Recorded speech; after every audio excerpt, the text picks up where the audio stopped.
Olá pessoal, sejam bem-vindos a mais uma aula de Geometria Analítica e Álgebra Linear.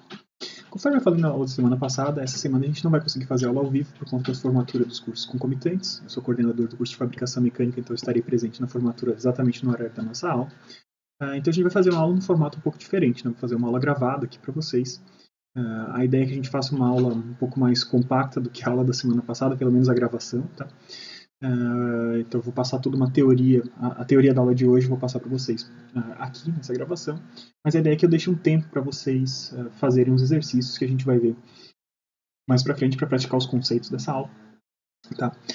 Então não esperem ter que assistir de novo um vídeo, sei lá, de 3 horas e 50 minutos como foi na semana passada. A gente vai ter um vídeo mais curtinho. Na aula de hoje, como vocês viram pelo próprio título, né, a gente vai continuar falando sobre vetores, né? Então, na aula passada a gente descreveu bastante, depois da apresentação da disciplina, a gente falou bastante tempo sobre vetores, né? A gente fez todo um caminho partindo da definição lá de geometria analítica dos vetores, né? A gente partiu da definição dizendo que um vetor é um segmento de reta orientado. E a partir disso a gente viu como que a gente teria que trabalhar com segmentos de reta orientados com algumas das operações mais importantes, como produto por um escalar, soma vetorial, usando métodos diferentes, né? O método geométrico, onde a gente vai empilhando os vetores, né? Ponta, cabeça de um na origem do outro e assim por diante. E também pelo método do paralelogramo, quando a gente põe as origens dos vetores juntos e traça paralelas ao par de vetores que está sendo somado a cada momento, tá? E a gente viu como que isso era implementado, a gente fez alguns exercícios, inclusive, durante a aula passada. E o importante da gente ver essas duas operações é que elas são a base para a gente fazer uma coisa muito importante com vetores, que são combinações lineares. Então, eu pegar dois vetores quaisquer, 2, 3, n vetores, né, e fazer combinações lineares desses vetores, isso quer dizer o quê? Eu multiplicar cada um dos vetores que estão sendo combinados por um número real arbitrário e fazer a soma vetorial entre esses vetores ali envolvidos. Tá? Então, a gente viu que quando a gente estava em duas dimensões, por exemplo, se eu tinha dois vetores que são concorrentes, né, que não estavam sobre uma mesma linha, por exemplo, com esses dois vetores, a gente fazendo combinações lineares desses dois vetores, a gente conseguia preencher todo o espaço bidimensional. Tá? Porque temos dois vetores que são concorrentes dessa forma, simplesmente quer dizer que a gente tem vetores que são independentes uns com relação aos outros. Tá? É um conceito de independência de vetores. Quando a gente estava em 3 dimensões, a gente viu que a gente também conseguia preencher o espaço tridimensional, contanto que a gente tivesse 3 vetores que não estivessem todos no mesmo plano. Tá bom? Eu tenho um plano que contém esses dois vetores aqui, outro plano que contém esses outros dois vetores aqui. Como esses planos, como não são o mesmo plano, né, como a gente precisa de 2 planos para conter todos esses vetores, a gente, ao fazer uma combinação linear de 3 vetores que não estão no mesmo plano, a gente também preenche todo o espaço tridimensional. A gente multiplica esses vetores por números reais arbitrários, e a partir desses vetores multiplicados por números reais arbitrários, fazendo a soma vetorial, utilizando as regras que a gente apresentou lá, ou somas do método geométrico empilhando esses vetores, ou pelos métodos do paralelogramo, 2 vetores de cada vez, a gente consegue preencher o espaço tridimensional inteiro. A gente também viu que tinha casos especiais, né? Quando é que a gente não conseguia preencher o espaço inteiro? A gente não conseguia preencher o espaço inteiro quando esses vetores estavam, por exemplo, em 2 dimensões, um alinhado com relação ao outro. Podia ser um apontando para um lado, outro para o outro, por exemplo. Isso queria dizer que um já era simplesmente produto do outro por um determinado número, um determinado escalar. Ou seja, um era dependente do outro, né? Existia uma dependência entre esses dois vetores. São linearmente dependentes em 2 dimensões. Em 3 dimensões, o que isso queria dizer? Se eu tivesse 3 vetores, né, mas no lugar de eu ter 3 vetores dessa forma, eu tivesse um vetor que fosse já ele mesmo a combinação dos outros 2 vetores, todos esses vetores estariam sob um mesmo plano. Então, qualquer coisa que eu fizesse de combinação entre esses vetores seguiria contido dentro desse plano. Tá? A gente vai voltar a ver alguns desses conceitos ao longo da aula de hoje, mas mais rapidamente, como a gente já viu bastante disso na aula passada. Tá? Mas a gente vai tratar um pouquinho disso, né? Que quando essas coisas acontecem, por exemplo, em 3 dimensões, dos 3 vetores estarem dentro de um mesmo plano, a gente nunca vai conseguir preencher alguma coisa fora desse plano. Então, eu estou em 3 dimensões, mas eu só consigo preencher uma entidade que está contida num plano bidimensional. Tá? Então, essa é uma das restrições, quando a gente tem vetores que são linearmente dependentes dos outros. Então, um vetor é a combinação linear dos demais vetores que estão sendo combinados. A gente não consegue preencher o espaço n-dimensional onde a gente está. Bom, isso a gente vai ver ao longo de todo o curso, né? A gente vai ver expressões diferentes para essa mesma coisa, mas são conceitos importantes. Outra coisa que a gente viu na aula passada, então a partir das combinações lineares, tá? Junto com as combinações lineares, a gente viu também a importância da notação cartesiana. Tá? Então, a notação cartesiana, eu expliquei para vocês, né, que a gente tinha geômetras lá desde a Grécia Antiga que tratavam com entidades geométricas como triângulos, planos, paralelogramas, hexágonos, pentágonos. Eles tinham diversos conhecimentos da parte geométrica da coisa, né, descrever ângulos, comprimentos e tal, relações entre seções e lados de cada um desses componentes, por exemplo. Mas eles não tinham as ferramentas matemáticas, então, até aquela época, para fazer uma descrição mais econômica e mais potente também da posição que essas coisas ocupavam no espaço, né, e como operar com essas coisas. Né. Então, como que esses entes mais geométricos entraram para o campo da álgebra, de coisas que a gente consegue operar?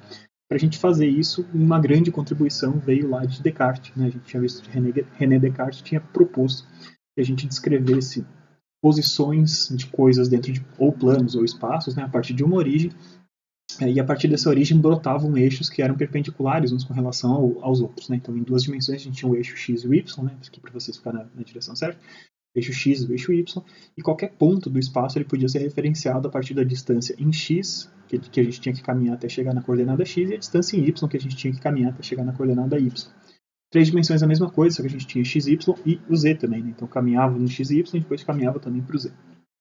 A importância de ter esses sistemas de coordenadas perpendiculares uns com relação aos outros é que quando a gente desenha, né, esse ponto e representa um determinado ponto no espaço por um vetor, através daquilo que a gente lembrou na aula passada que chama vetor exposição, né? Então, um vetor posição para um determinado ponto é o vetor que tem a origem na origem do sistema de coordenadas e o final naquele ponto. Tá? Então, utilizando esse vetor posição, por exemplo, descobrir as componentes desse vetor posição é basicamente descobrir quais os dois vetores, um alinhado com o eixo x e outro alinhado com o eixo y, que eu tinha que somar para chegar naquele vetor. E quando eu faço isso, né, quando eu tenho alguma coisa alinhada com o eixo x e alguma coisa alinhada com o eixo y, somados para dar aquela hipotenusa que é o vetor que eu estou procurando efetivamente, né, eu tenho então um triângulo retângulo. E no triângulo retângulo a gente tinha visto que a gente consegue aplicar as definições trigonométricas padrão que a gente tem de seno, cosseno, tangente, Pitágoras, várias coisas a gente conseguia empregar dentro de um triângulo retângulo. Tá? Isso valia em 2 dimensões, valia em 3 dimensões também, tá? Não tem muita restrição quanto a isso. No finalzinho da aula eu falei mais de 2 dimensões, mas eu expliquei para vocês que isso também valia em 3 dimensões. Mais para frente a gente vai voltar a ver isso. Tá? Na aula de hoje eu vou fazer um caminho um pouco diferente. Na aula de hoje eu vou pegar, assim como eu fiz na aula passada, de pegar um capítulo de livro e a gente vai acompanhando o capítulo de livro, tá? Eu vou fazer a mesma coisa com o capítulo de vetores, só que não daquele livro de geometria analítica da semana passada, do Wexler, eu vou fazer com o livro de álgebra linear do Strang. Tá? Então, tudo que a gente fez na aula passada culminou o quê? Culminou na definição de um vetor a partir de suas coordenadas.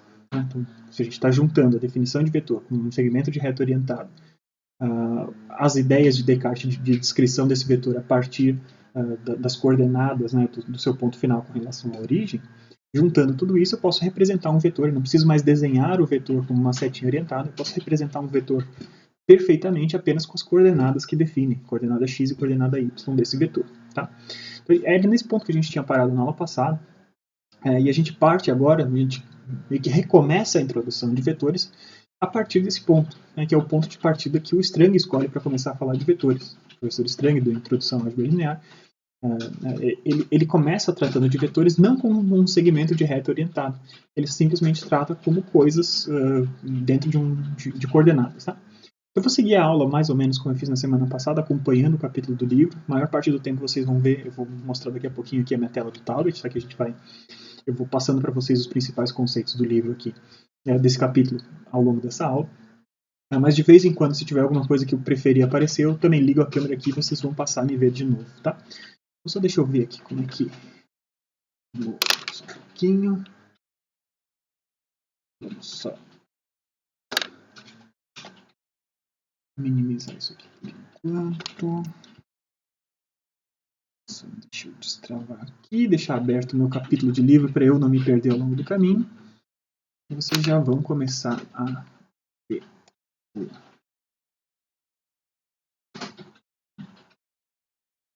Então, muito bem, gente. Então, o que a gente está fazendo é seguindo o capítulo 1, né, desse livro, da Introdução à Álgebra Linear do Strang. Tá?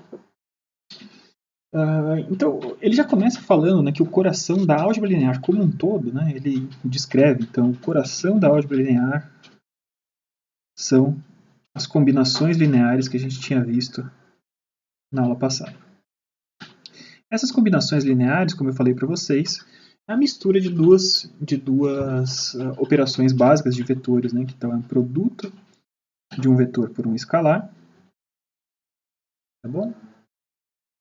Então, eu vou ter coordenada 1 e coordenada 2 de um determinado vetor, mais um outro escalar multiplicando o vetor W, representado aqui em coordenadas. Eu estou representando aqui em R2 simplesmente para a gente começar, tá? Então, se eu tenho um vetorzinho, né, ele já está partindo então na representação de um vetor por suas coordenadas.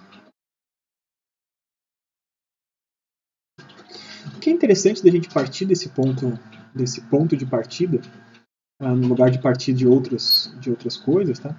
É que a gente tem um entendimento de vetores talvez mais geral, mais generalizado, tá? Então, lembre-se que no outro livro a gente tinha definido, né? Então, vindo lá da geometria analítica, a gente tinha definido o vetor como um segmento de reta orientado. A gente partia do princípio que o vetor era uma setinha, como essa. Isso aqui era um vetor. Tá? Isso aqui era um vetor. E a gente teve que trabalhar bastante tempo, incluir um monte de coisa ali nas nossas formulações para a gente chegar até as coordenadas. O ponto de partida desse capítulo do livro de álgebra linear são as coordenadas em si. Tá? Então ele até brinca, né? Tem aquele ditado que a gente diz que a gente não pode somar laranjas com maçãs, por exemplo. Né? Isso é a origem, é o motivo pelo qual a gente precisa de vetores. Então, se eu tenho que representar alguma coisa, um estado de algum momento, alguma coisa que é representada por coisas que não são somáveis umas com relação às outras, tá? Eu posso pegar e empilhar essas coisas. Então, eu tenho V1 é um número de algum determinado número de coisas e V2 é um determinado número de outras coisas. E isso representa um determinado estado. Tá? Isso aqui é um vetor. Então, para ele, né, faz mais sentido ele pensar nas coordenadas como o objetivo de existência desse vetor. Beleza? Então, os vetores são duas coordenadas que definem alguma determinada coisa. Tá? Então, como eu tinha falado para vocês, vamos representar os vetores bonitinhos com a setinha em cima. Né? E essa aqui, então, a combinação linear desses caras, tá? Eu poderia representar através das coordenadas deles ou simplesmente assim. Tá? Isso aqui é a representação da combinação linear genérica entre vetores V e W, utilizando coordenadas utilizando escalares A e B. Tudo bem? Então, uma vez que a gente parte dessa representação de vetores por coordenadas, tá? Uma coisa que fica claro, né, se a gente remetesse ao que a gente já tinha visto, né, uma coisa interessante da gente ver é que a soma vetorial, que a gente passou um tempão lá definindo, né, a partir do desenho que a gente tinha aqui de reta linear, de um segmento de reta orientado, quando a gente parte da definição pelas suas coordenadas, a soma vetorial ela já é definida apenas como a soma por componentes. Tá bom? Então vocês observam, né? A gente demorou um tempão na aula passada até chegar à conclusão que a gente podia somar componente por componente utilizando os conceitos de Descartes. Tá? A partir do momento que a gente considera que o vetor é simplesmente um empilhamento de coordenadas que não podem se misturar, na hora que a gente fala de soma vetorial, então se eu não posso misturar a primeira coordenada do vetor v com a segunda, eu não posso misturar a primeira coordenada do vetor w com a segunda do vetor v, por exemplo. Então na hora que eu faço v mais w nesse contexto, né, a gente vê que a gente tem a coordenada 1 mais a coordenada 2 de w e a coordenada 2 de v mais a coordenada 2 de w. Isso ficou então definido como a soma vetorial nesse contexto. Tá? Então, observe, né, como quando a gente parte de um ponto de partida diferente, algumas coisas que a gente demorou um tempo ali para conseguir definir ficam mais simples, né, vamos dizer assim, ficam ou diferentes. Não vamos dizer mais simples ou mais complicadas, mas elas ficam diferentes. Tá? Então, a soma vetorial é definida dessa forma, né, e além disso, o produto por um escalar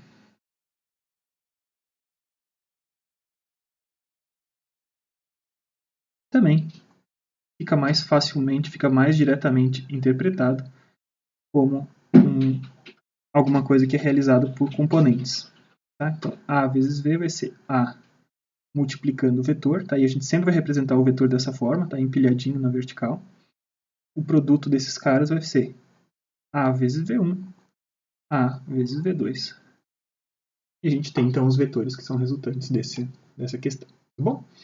Então, a multiplicação por esses caras e tudo, e na hora que a gente faz a soma vetorial e o produto por escalar ficam definidos dessa forma a partir do momento que esse aqui é o meu ponto de partida, tá? Então, lembre-se, né, qual que é a diferença da aula passada. Esse aqui é o meu ponto de partida agora nessa aula, tá?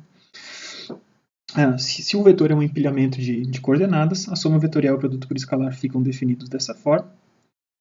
E ao misturar essas duas coisas, a gente consegue, então, fazer combinações lineares desses vetores, tá? Seguindo essa fórmula. Assim.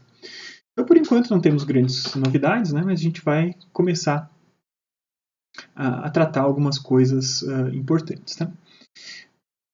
Na hora que a gente trata as combinações lineares como o coração da álgebra linear, né?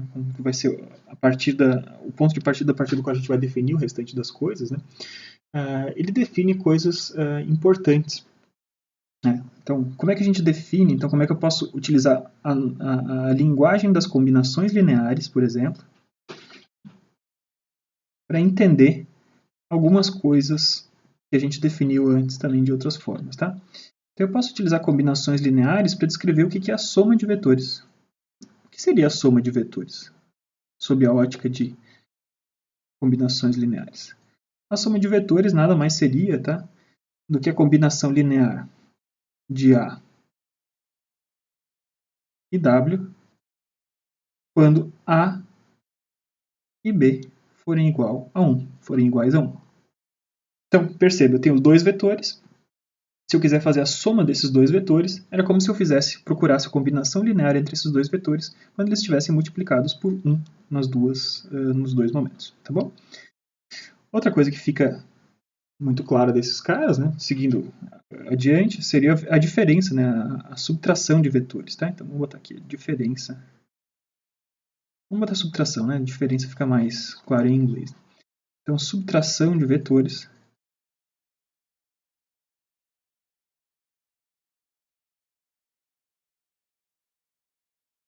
é, de novo, uma combinação linear entre V e W, quando A vai ser igual a 1 e B vai ser igual a menos 1. Então, um escalar é positivo, outro escalar é negativo. Isso nos define, então, o que seria a subtração de vetores. Tá? Definir, então, o vetor nulo, né? Lembre-se que a gente passou um tempinho lá na aula passada definindo o que era o vetor nulo, que era a soma do vetor vezes o inverso desse mesmo vetor, tá? O vetor nulo ele também pode ser definido a partir da linguagem de combinações lineares. Então, é a combinação linear entre A e W, quando os números A e B, os escalares, valem zero. Então, 0 vezes V mais 0 vezes W vai me dar um vetor zero. Tá?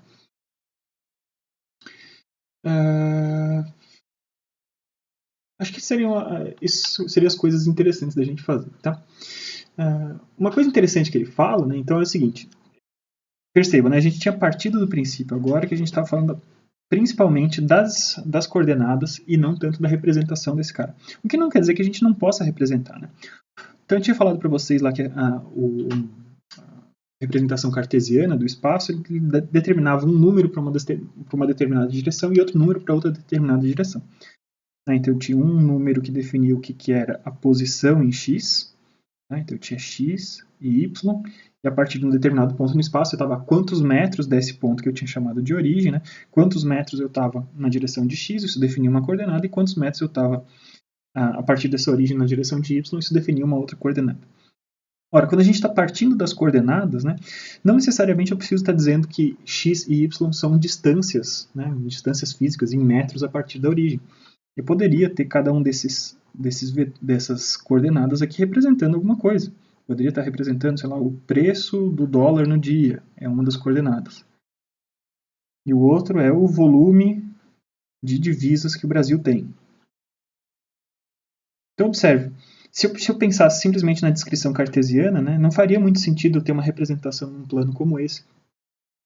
Dizer que eu poderia ter um vetor para representar uma combinação desses dois valores. Tá? Na hora que a gente parte do princípio que um vetor é simplesmente uma combinação de coordenadas, eu tenho duas coordenadas, eu tenho dois números, tá? Eu consigo representar esses dois números num plano onde cada um dos eixos representa o que é a unidade de cada uma dessas coordenadas, tá bom? Então faz todo sentido para mim se eu tenho um determinado vetor C aqui, que tem essas duas coordenadas, por exemplo, o preço do dólar um dia e o volume de divisas do Brasil, por exemplo. Percebam que são duas coisas que não devem ser misturadas, né? Eu tenho duas coisas que são diferentes, né? Por isso eu não posso somar a coordenada 1 com a coordenada 2, mas talvez isso me ajude a definir uma determinada situação e eu preciso dessas ferramentas para eu fazer operações diferentes. Tá? Então é mais um exercício de raciocínio nesse caso, tá? Mas é importante vocês terem em mente, né, que quando a gente parte do princípio que as coordenadas são o que definem os vetores, a gente não precisa mais pensar em distâncias numa determinada direção e outra, a gente simplesmente pensa num valor de uma determinada coisa que não é misturável com outra coisa. E é perfeitamente legítimo a gente fazer, nesse contexto, traçar, dizer que o vetor C está numa determinada posição aqui. Certo? Muito bem, então isso é só para mostrar para vocês como o ponto de partida faz uma diferença tremenda, tá? Quando a gente está falando aqui nesse nosso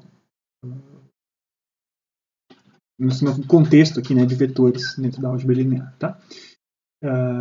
E a gente então recupera, né, se a gente desenhasse ali esses vetores, seja o que for os dois eixos, né, se a gente desenhar esses vetores lá dentro e desenha essa soma por componentes, a gente vê que a gente recupera todos os métodos de soma por paralelogramo, por exemplo, tá? Não vou fazer isso aí, se vocês tiverem interesse, vocês podem ir atrás.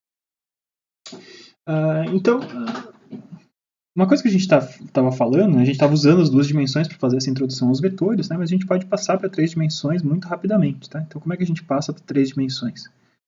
No lugar de eu ter duas coordenadas que eu preciso para representar alguma coisa, eu tenho 3 coordenadas. Tá? Então, num vetor em 3 dimensões, vamos chamar aqui o vetorzinho V agora, no lugar de eu ter duas coordenadas, eu vou precisar de 3 coordenadas para representar alguma coisa. Tá bom? Então, a gente consegue ainda visualizar isso num plano cartesiano, né? Um plano a la cartesiano, então eu tenho coordenadas 1, 2 e 3. Então, um determinado vetor V1, né, ele vai caminhar na direção da coordenada 1. Vamos chamar essa coordenada 1 de x. Lembre-se que agora x e y não necessariamente são distâncias, tá, gente? São coisas diferentes. Então, na direção da coordenada 1... Desculpa, me perdi aqui. Na direção da coordenada 1 a gente vai caminhar V1, caminhei V1 na coordenada 1, na direção da coordenada 2 eu vou caminhar V2, tá? Esse aqui é o valor de V1, esse aqui é o valor de V2, tá? A gente vai cruzar esses dois caras, e além disso, na direção da coordenada 3 a gente vai caminhar então V3. Tá? Então a gente vai, para definir a posição desse vetor, a gente está construindo esse paralelepípedozinho aqui. Traçar para cá para cima, para a gente não ter problemas para enxergar. É um vetor que veio lá da origem, deixa eu mudar a cor dele aqui. Ele vem da origem até esse ponto final, que está essa distância aqui, né, de V1 de x, V2 de y e V3 de z. Tá?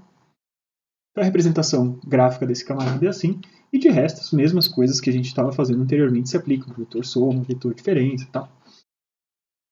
Combinações lineares entre esses caras. Tá? Então, seguindo adiante, né?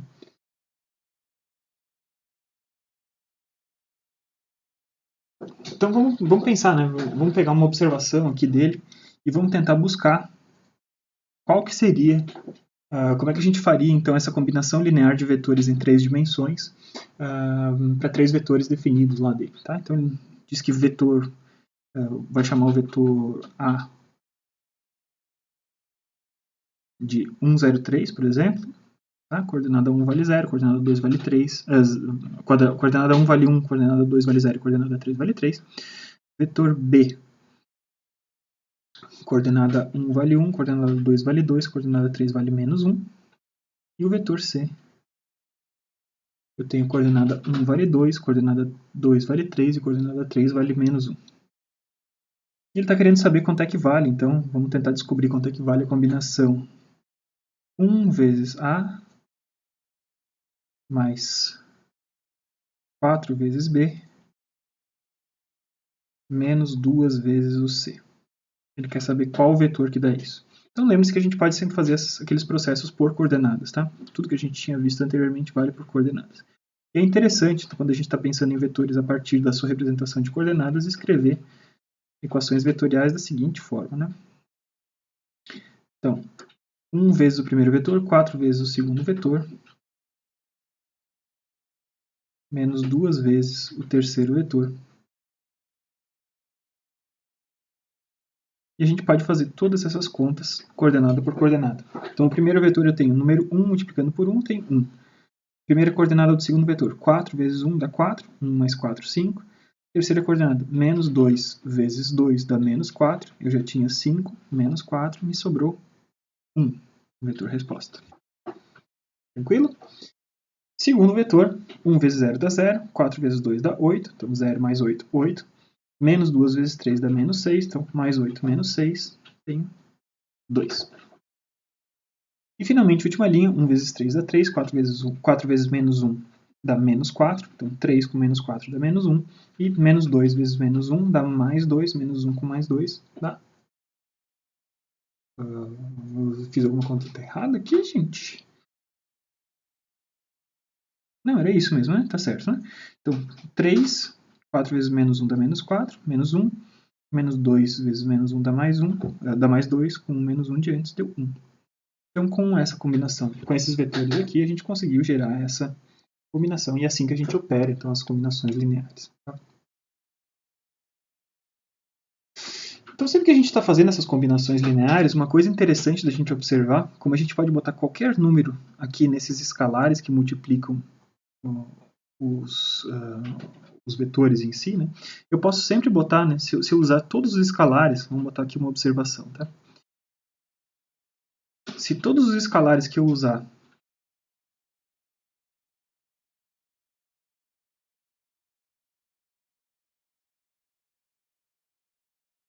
forem zero, então o resultado sempre vai ser 0, 0, 0, em quantas dimensões a gente tiver. Tudo bem? Estou aqui em 3 dimensões, por isso eu desenhei o vetor em 3, mas se a gente tivesse em n dimensões, a gente teria também esse vetor zero. Tá? Então o vetor nulo sempre vai fazer parte das combinações lineares possíveis de um determinado número de vetores, tá bom? Muito bem. Então, em seguida ele trata, né, das questões, dos casos especiais, né? Quando é que essas combinações lineares preenchem espaços e quando essas combinações lineares não preenchem espaços. Tá?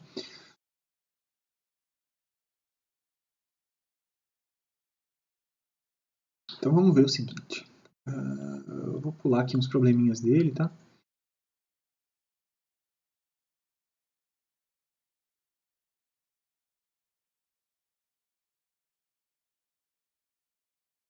Então o que ele estava nos mostrando por enquanto, então, né, ele vai ter aquela sessão lá, acho que não vale a pena a gente gastar muito tempo disso, de descrever quais são as condições para que a gente consiga preencher os espaços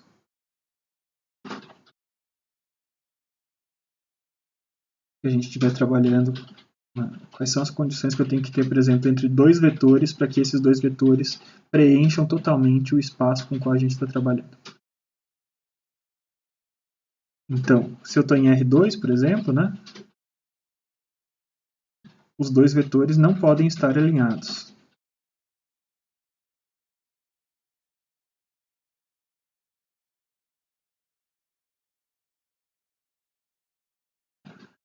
Se os dois vetores estiverem alinhados, a gente nunca vai conseguir sair dessa linha, né? Então tem o vetor V aqui, o vetor W aqui. Qualquer combinação linear de V e W segue sobre a linha.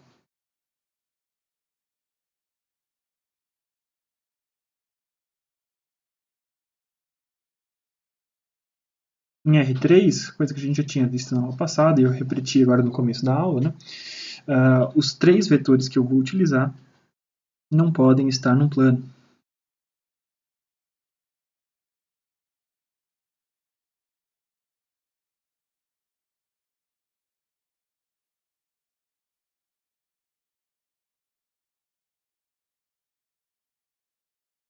Então, se eu tenho em 3 dimensões, eu tenho um determinado plano,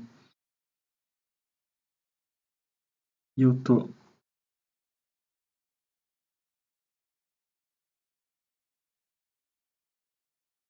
tentando utilizar os vetores v, w e t para encher o espaço, as combinações lineares entre v, w e t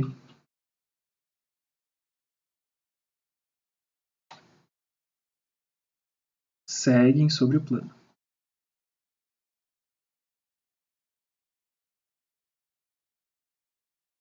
Isso vale para qualquer dimensão, tá? Então, quando eu tiver numa dimensão Rn, por exemplo, alguma coisa que eu não vou conseguir representar, né? Então, um n qualquer, a gente vai precisar, então, de n vetores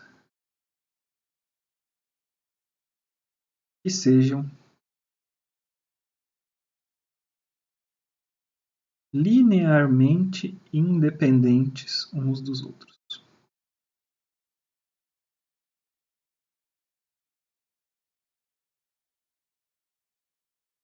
Independentes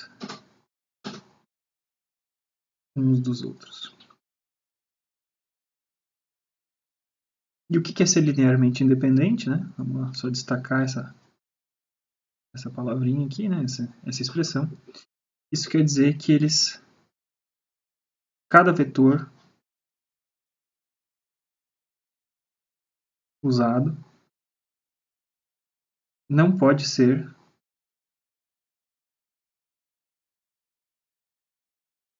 uma combinação linear dos restantes.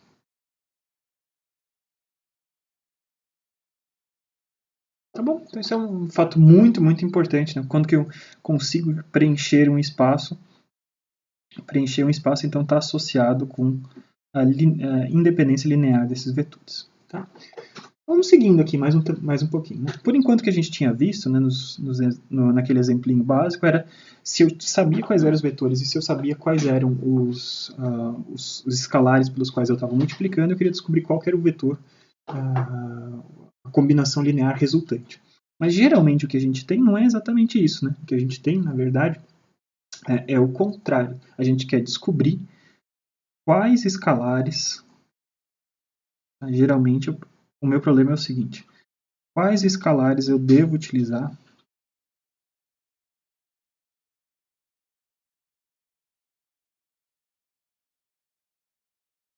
para chegar em um resultado definido. Um resultado desejado, na verdade. Esse é o problema mais comum. Tá? Então a gente tem isso aqui que geralmente a gente vai querer resolver. Então o que a gente vai saber? A gente vai conhecer quem são os vetores v e w que eu estou combinando, mas eu quero saber quem são os coeficientes pelos quais eu quero multiplicar para chegar numa determinada coisa. Em outras palavras, o que a gente tem é o seguinte, tá? Então eu tenho uma equação como essa. Então eu tenho C vezes o primeiro vetor, V1. Deixa eu te ligar, eu atendi pelo celular. Mais eu te ligo D vezes o segundo vetor. Tá bom. Isso aqui somado vai ser igual a um vetor B, por exemplo. Tá? E eu quero descobrir quem que são C e D, se todo o resto é conhecido. Se eu conheço quem é o vetor 1, quem é o vetor 2 e quem é o vetor B.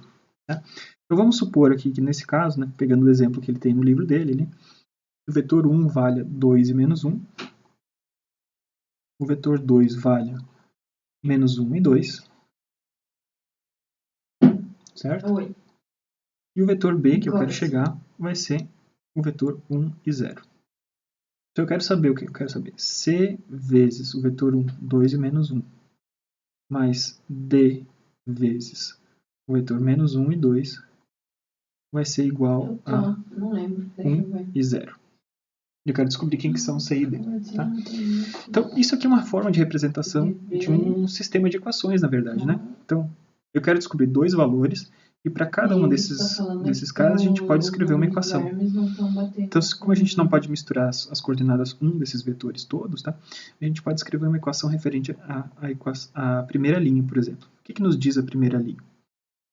A primeira linha nos diz que 2 vezes C aí é a seguinte. menos D, né? Menos 1 vezes o D. Isso aqui igual vai ser, isso aqui somado vai ser 1. Isso aqui nos diz a primeira equação. A segunda equação nos diz o quê? Nos diz que menos C mais 2D vai ser igual a 0. Beleza? Isso daí é standalone. Então, isso é uma representação, né? Isso é uma representação desse problema, tá? A primeira representação desse problema pode ser simplesmente essa. Essa aqui seria a segunda representação desse problema. Tá? Estou representando uma equação vetorial, nesse primeiro caso. No segundo caso, estou representando um sistema de equações. E no terceiro caso, a gente tem ainda uma terceira representação para esse tipo de problema, que é uma representação matricial. Então, no lugar de eu botar esses vetores separados dessa forma, eu posso juntar eles, botar em sequência, né? Se eu botar um vetor e depois o outro dentro de uma mesma estrutura, tá? Você tem 2 menos 1 e menos 1 e 2 dentro de uma mesma estrutura. Esse cara vai multiplicar um segundo vetor C e D. E esse cara aqui vai ser igual ao vetor B, 1 e 0. Então, essas três são representações correspondentes para o mesmo tipo de problema. Tá? Então, esse problema seriam sistemas lineares, por exemplo. Né? Quando a gente fala sistemas lineares, eles podem ser representados dessas formas diferentes. Tá? Vocês observam, né, como a gente está aqui agora, num contexto que a gente está utilizando vetores, a gente está caminhando para coisas muito diferentes das coisas que a gente estava vendo na aula passada. Tá? Sistemas lineares representados de diferentes formas possíveis aqui. Então, por equações vetoriais, pela expressão tradicional, né, de equações, de um monte de equações relacionadas, e pela expressão matricial desse sistema. Tá? A gente tem diversas maneiras de resolver esse camarada. Tá? A gente poderia simplesmente pegar a última equação desse camarada aqui, né? Como é que a gente resolve isso? A gente vai ver ao longo do semestre várias vezes, né? Várias coisas. Né? Mas observe que essa última equação, menos C mais 2D, me dá uma relação entre C e D. Né? Se eu jogar o C para o outro lado, né? Somar C dos dois lados, eu vou ficar com 2D do lado esquerdo e C do outro. Então C vale 2D. Na hora que eu jogar C igual a 2D aqui em cima, então tem 2 vezes 2D, eu tenho 4D menos D, então tem 3D é igual a 1. Tá? Só resolvendo aqui. Vamos até mudar a cor só para vocês saberem que eu estou resolvendo aqui provisoriamente alguma coisa. Tá? 143. Então, da equação de baixo, eu cheguei à conclusão que C vai ser igual a 2D. E da equação de cima, então, eu sei que 3D vale 1, ou seja, D vale 1/3. E com isso eu sei que C vale 2/3. Tá, então a resposta do meu problema aqui, partindo dessa formulação de equações, a gente conseguiu achar tranquilamente. Tá? Não será a única maneira, né? Nesse caso, nessas equações, foi muito fácil isolar ou determinar o valor de uma coordenada com relação a outra. Tá? Mas geralmente não vai ser tão fácil assim da gente fazer esse isolamento, então a gente precisa ter notações diferentes para essas coisas e ter formas diferentes de resolver. Tá bom? Vamos ver então o que a gente pode fazer. Vai ter alguns problemas para a gente testar se a gente sabe os conhecimentos sobre combinações lineares. Eu vou deixar para vocês mais para frente, tá? Mas por enquanto acho que a gente consegue seguir adiante com a matéria em si, tá bom? Então vamos lá. Colocar na mão a tabela aí, na tua. Agora a gente entra então numa outra questão muito importante, tá? Num outro tema muito importante, um outro tópico muito importante. Seriam outras operações com vetores. Tá? Então a gente já viu agora nessa revisãozinha, nessa visão dos vetores, a partir de suas coordenadas, a gente viu como várias coisas que a gente já tinha visto antes ganham uma nova cara. E a gente já viu como, pela primeira vez, pensando em combinações lineares, a gente faz aparecer outro dos temas muito importantes da disciplina, que é o tema de sistemas lineares, tá? A gente vai abordar muito mais para frente, de diversas formas diferentes, tá? Mas é interessante a gente começar a ver sistemas lineares já, partindo dessa notação vetorial e como que essa notação vetorial está relacionada com essa notação de matrizes, tá? A notação matricial dos sistemas lineares, tá? Agora a gente vai entrar então nesse outro tópico, tá? Vou até pular a página aqui, e a gente vai falar então de outra operação entre vetores, que é o produto escalar. Aí tirou isso. E aí teria que adicionar aí as horas de... Produto escalar é uma operação muito importante quando a gente está tratando de vetores. Tá? Por enquanto a gente só estava preocupado com produtos por um escalar, e o que eu estou falando de produto escalar é uma outra história. Tá bom?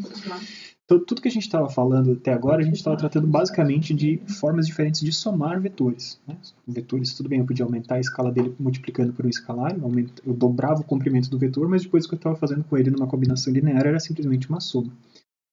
Na hora que a gente está falando de produtos escalares, a gente está falando de uma operação bem diferente. Tá? A gente vai definir a operação de produto escalar e ela vai ser bem denotada com um pontinho super marcado aqui entre esses caras. Tá? Então, isso aqui vai ser o produto escalar entre V e W. Na hora que a gente define os vetores, como está sendo definido aqui nesse livro, como essas coordenadas empilhadas, tá? Quanto que custa? Então, o vetor 1 é a coordenada 1 do vetor V, coordenada 2, e o vetor W vai ser W1 e W2. Quando a gente está definindo assim, né, se a gente partiu dessa definição aqui de vetores, inserindo essa definição de vetores aqui, a definição, então, né, o que a gente vai entender como produto escalar ou produto interno entre V e W, vai ser simplesmente a soma das coordenadas correspondentes desses dois vetores. Tá bom? Então eu tenho V1, W1 mais V2, W2. Ou seja, fica muito claro desde já, né, que o que a gente tem aqui é um número escalar. Eu tenho um produto escalar entre dois vetores e o resultado disso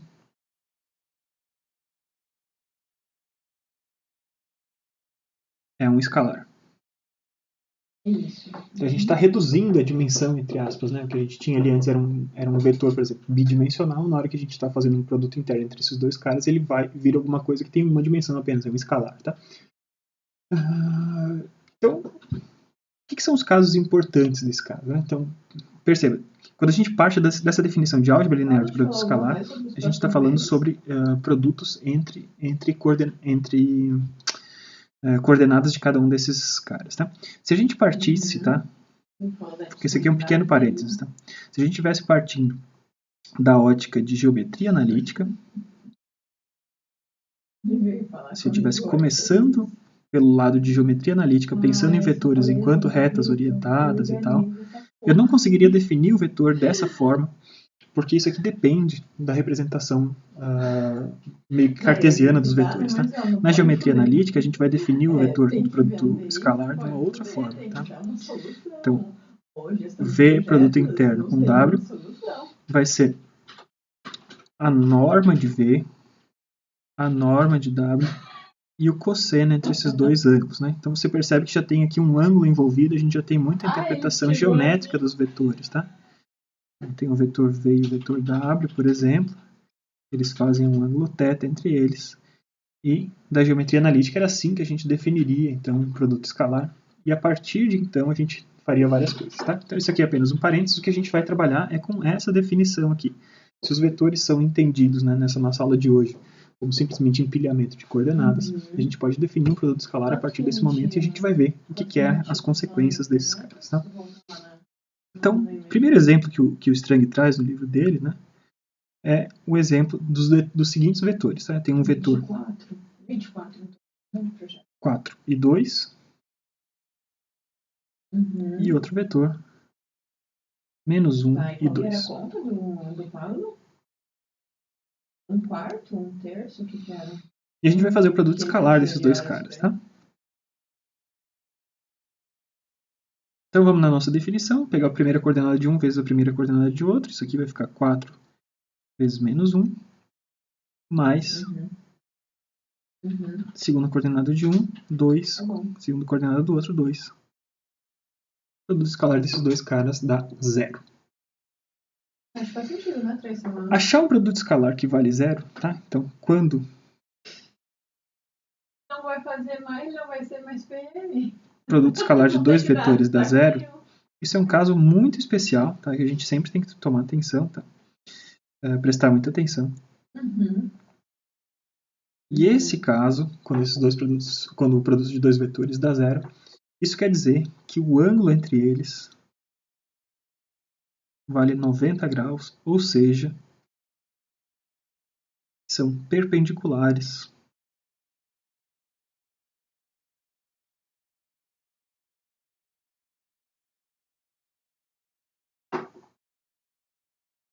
Ok? Então, se esses dois vetores são perpendiculares, o produto escalar desses caras está 0. A gente tem vários exemplos de vetores cujo produto escalar dá 0. Então, se a gente pensar nos vetores, Foi o que na definição do sistema cartesiano, né? Mas Então, eu acho que é pouco. o sistema cartesiano tem um x e um y, por exemplo. E a gente tinha visto, né, na aula passada, acho que a gente tinha falado um pouquinho sobre isso, né? Uma das formas da gente representar essas direções, né? E a gente vai rever logo em seguida mais sobre isso também. Né? A gente podia pensar em deve ver o cabeçote, deve ver o cabeçote já vetores unitários braços laterais, alinhados, né? Com cada um desses caras. Vetores, então, que tem comprimento 1 alinhado com essas direções. E a gente chama de I e J. Tá? Esses vetores que definem as direções cartesianas, I e J, tá? Eles são vetores que, logicamente, eles vão ter produtos escalares entre eles iguais a 0. Então, como é que é a definição de I? I, como ele tem um comprimento unitário, ele tem 1 na direção de x e 0 na direção de y. E o J tem 0 na direção de x e 1 na direção de y. Quando eu faço produto escalar entre I e J, a gente tem 1 vezes 0 mais 0 vezes 1. Isso aqui vai ser 0. Ou seja, os vetores são perpendiculares como eles deveriam ser. Né? São os vetores que definem os eixos cartesianos que foram construídos para serem perpendiculares uns com relação aos outros. Tá bom? Da mesma forma, em 3 dimensões. Tá? Se a gente pegasse os vetores unitários em 3 dimensões, também daria 0. Não vai. Então, quando a gente tem um caso geral, né, quando não tem um caso quando esses caras são um caso especial em 0, a gente poderia pegar dois vetores, como, por exemplo, vetores 1, 2, e multiplicar pelo vetor 3, 1. Bom. Quando eu faço o produto escalar entre esses dois caras, a gente tem 1 vezes 3 mais 2 vezes 1. Isso aqui vai ser igual a 5. Tá? E a gente vai ver mais pra frente, então, que a partir dessa definição de produto escalar, a gente vai conseguir associar um ângulo. Tá? Então, eu já sei que esses caras não são perpendiculares. Né? Se fosse 0, eles eram perpendiculares. Como não deu 0, eu sei que eles não são perpendiculares. Mas o que eu vou querer descobrir daqui a pouco é quanto é que vale esse ângulo. Tá? Então, a gente já vai ver como é que a gente chega nisso. Beleza? Vamos seguindo adiante. Então, ele dá exemplos, por exemplo, né, de produto escalar para vetores que não são assim, vetores relacionados ao conceito cartesiano lá de distâncias, né, a partir da origem. Né? Então, imagine, por exemplo, ele dá esse exemplo, tá? Se você tem somos uma loja, tá? E a gente vende 3 tipos de produtos, tá? E a gente pode botar o preço desses produtos dentro de um vetor. Tá? Então, o preço do produto 1 está num vetor, o preço do produto 2 está nesse vetor e o preço do produto 3 está nesse vetor. Tá? Todos esses 3 caras formam um vetor. Num determinado mês, eu vendi uma determinada quantidade de cada um deles. Então, quantidade Q1 do produto 1, quantidade Q2 do produto 2 e quantidade Q3 do produto 3. Quanto é que foi meu faturamento? Tá? O meu faturamento nada mais vai ser do que o produto interno entre esses dois vetores. Se eu vendi Q1 produtos 1, cada um a preço P1, Q1 vezes P1 dá o quanto que eu faturei com o produto 1. Q2 produtos 2 vezes P2 o preço unitário de cada um deles. Q2 vezes P2 dá o quanto eu faturei com o produto 2. E se eu ver de Q3 produtos 3 a P3 dá o produto 3. Então, na hora que eu faço o produto interno desses dois caras, produto escalar, eu tenho quanto é que foi meu faturamento. P1 Q1 mais P2 Q2 mais P3 Q3. Tá? Então, só para a gente não ficar casado, né, fixados com a visão de vetores como sendo distâncias a partir de uma origem medidas em metros, por exemplo. Então, isso é só para mostrar alguns exemplos de produto escalar. Ou produto interno, tá? É a mesma coisa. Tá? Vou até deixar anotado aqui no nosso slide que produto escalar ou produto interno são sinônimos. Muito bem. Então, esses são exemplos básicos, né? A partir da definição básica. E a gente vai ver agora como é que esse produto escalar é útil para a gente fazer várias coisas diferentes. A gente vai falar, então, de comprimento de vetores. Aquele número que eu tinha apresentado era 92. Esse daí, pegar 224 por lá. 15 de margem.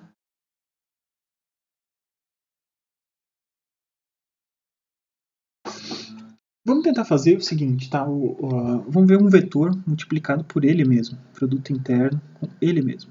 V por V, o que está acontecendo aqui? Então, da nossa definição, a gente vai ter V1 vezes V1, ou seja, V1 ao quadrado, mais V2 ao quadrado. Digamos que eu estivesse em duas dimensões. Tá? Então, vamos agora remeter de novo à nossa representação cartesiana dos vetores, né? Então, se eu tinha x e eu tinha y, né? Eu tinha esse vetor v aqui. Aqui eu tenho o valor v1. Aqui eu tenho o valor v2. Bom não tá, né? Mas tudo bem.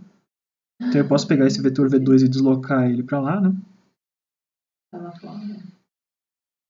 Trago esse vetor v2 para cá.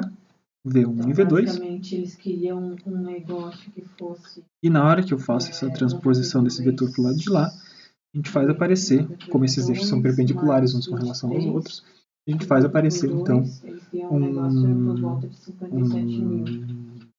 um vetor. Roxo não é uma cor legal para vocês, né? Vocês estão vendo coisas ruins aí com roxo. Agora que eu percebi, desculpa, gente. Espero que não tenha atrapalhado antes, tá? Eu não usei tanto roxo assim, né? Agora sim, né? Em azul fica bacana. Tá bom. Então, o V2 ficou bacana ali para vocês. Transpus para o lado de lá, tem um vetor perpendicular. Tem um ângulo perpendicular entre V1 e V2. Então, o meu triângulo que foi formado aqui, eu tenho um formato dessa maneira. Tá? Se eu aplicasse Pitágoras nesse cara aqui, o que eu teria de resultado? Então, eu tenho o quadrado da hipotenusa, vai ser igual à soma dos quadrados dos catetos. Isso a gente já sabia lá de geometria. Tá? Então, observa agora esse carinha aqui de cima. Esse carinha aqui de cima, né, essa definição aqui do comprimento dos vetores, a definição do comprimento dos vetores, ela veio simplesmente, a definição desse produto interno, dele por ele mesmo, veio simplesmente da definição de vetores a partir das suas componentes. Tá? E esse cara aqui de baixo veio o que a gente já sabia de trigonometria básica do ensino médio. Tá? Se a gente compara esses dois, fica muito claro, né, que o que a gente tem aqui agora é que o produto interno de um vetor por ele mesmo é o quadrado do seu comprimento, né? Beleza? Então fica bem claro aqui que eu fazer um produto interno em um vetor por ele mesmo vai me dar o quadrado da sua norma, tá? Quando eu faço assim essas duas barrinhas ali em cima, eu estou falando do comprimento de alguma coisa. Tanto faz a sua direção, isso aqui é um número escalar, né? Lembre-se, produto interno de dois vetores sempre está um número escalar. E eu estou falando então o quadrado de alguma coisa. Então o produto escalar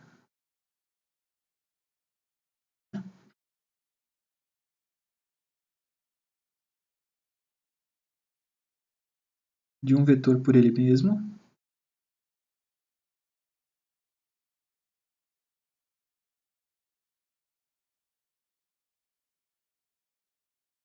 fornece o quadrado do seu comprimento.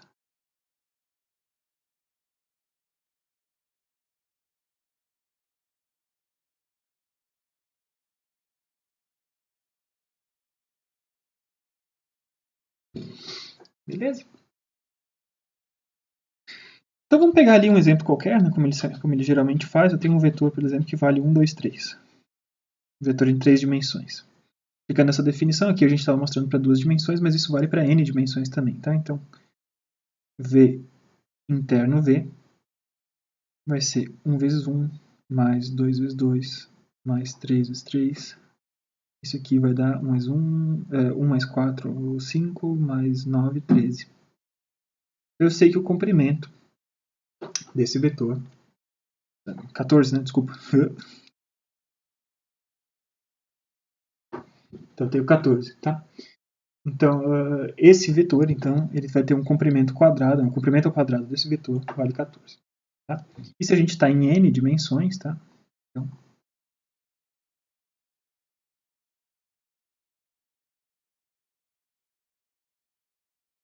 o produto escalar, né, o comprimento de um determinado vetor vai ser sempre a raiz dele por ele mesmo. Ou seja, a raiz de V1 ao quadrado mais V2 ao quadrado mais tantas coordenadas quanto eu tiver até Vn ao quadrado. Então, essa é a nossa definição. O comprimento então está relacionado diretamente ao produto escalar. Beleza. Então, como eu já sei agora utilizar o produto escalar para achar o comprimento de um vetor, eu posso utilizar isso para achar vetores unitários. A gente já falou hoje sobre vetores unitários, agora há pouquinho, né, quando eu estava mostrando para vocês os vetores unitários I e J que definem as direções x e y, né, no plano cartesiano. Mas às vezes é interessante a gente saber qual é o vetor unitário numa direção qualquer, tá? Numa direção, não importa qual seja, no espaço, tá? Então eu tenho aqui, por exemplo, um espaço tridimensional com as coordenadas, com as direções x, y e z. Eu tenho um determinado vetor que está apontando aqui para um ponto, tá? Um vetor W, por exemplo, e eu quero saber quanto é que vale o vetor unitário. Vamos usar vermelho para ficar melhor aqui para vocês. Eu quero saber quanto é que vale o vetor unitário na direção de W, que eu vou chamar de U de W. Assim, tá? Então, isso vai ser interessante para diversas coisas diferentes ao longo do caminho. E a gente já pode, então, utilizar esses caras de alguma forma. Como é que eu posso fazer, então, para achar um vetor unitário? Se eu tenho esse vetor W, né? O vetor W ele vai ter comprimento módulo de W, vai ser igual, então, raiz de W por W mesmo. Tá? Então, se eu tenho um determinado vetor, está aqui. Se eu quero saber, então, quanto é que vale o vetor unitário na direção de W, eu quero manter a direção, então eu quero estar na mesma direção de W, tá? Só que eu quero mudar o módulo desse cara. Tá? Então, o módulo desse camarada, por definição, né, vai ser 1. Como é que eu posso fazer isso, então? Eu posso simplesmente pegar, para achar um vetor unitário numa direção de um determinado vetor, eu vou pegar esse vetor que eu estou pegando e dividir esse vetor pelo seu módulo. Tá? Então, assim eu acho um vetor unitário numa determinada direção. Vamos ver como é que são vetores unitários em dimensões diferentes. Tá? Então ele traz ali, por exemplo, se eu tivesse alguma coisa que funcionasse em 4 dimensões.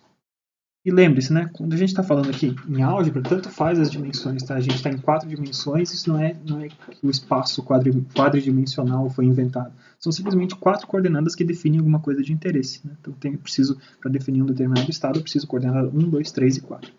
Então, se eu estou em 4 dimensões, o vetor com coordenadas 1 meio, 1 meio, 1 meio e 1 meio é um vetor unitário. Vamos conferir isso? Então, o que eu preciso fazer? Eu preciso achar qual que é o comprimento desse cara. Tá? Então o vetor unitário, qual que seria o comprimento desse cara, né? O comprimento do vetor U vai ser raiz do produto interno de U por U. Então raiz de 1,5 ao quadrado mais 1,5 ao quadrado mais 1,5. 1,5 ao quadrado mais 1,5 ao quadrado mais 1,5 ao quadrado. Tudo isso em raiz. Cada uma dessas parcelas vale 1/4, então eu tenho 1/4 mais 1/4 mais 1/4 mais 1/4. Isso aqui vai dar raiz de 1. Ou seja, o comprimento desse vetor U em 4 dimensões é um comprimento de 1. E, de fato, ele é um vetor unitário. Tá?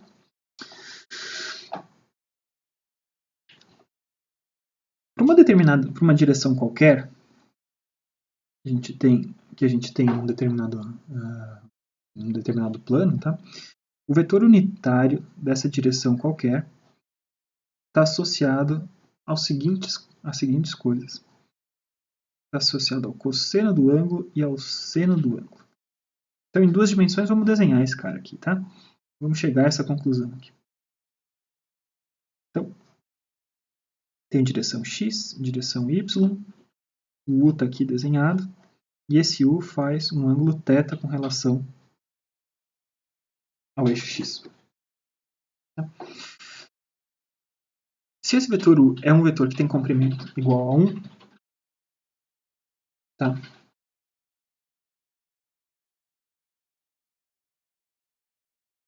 Esse vetor U é um vetor que tem comprimento igual a U.